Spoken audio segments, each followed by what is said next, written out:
Wow, isn't that a fucking surprise? You know, it's actually a big fucking surprise.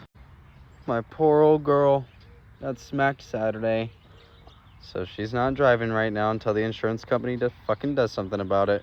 But what's the normal thing that's going on right now is this Ford. Isn't that some lovely coolant right there? And then look right there. So this is a 5.4 Triton, and this is actually a 5.4 Triton that I like. This one has 400,000 miles on it, drives and runs really good, and that intake manifold is starting to leak some coolant. Now, might I add, anybody that's looking to get a 4.6, a 5.4, especially the older ones, this is an 03, expect to replace the intake manifold at some point.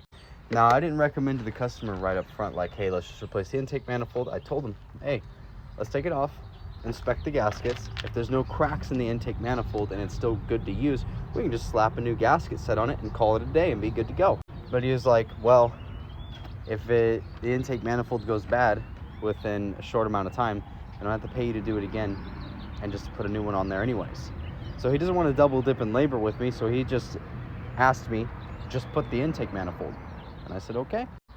This is the intake manifold here. Now it has this metal bracket. This is the aftermarket model that has this metal bracket. But I'm going to tell you right now, it doesn't really make that much of a difference with this metal bracket. See, the problem is, this is the back of the engine.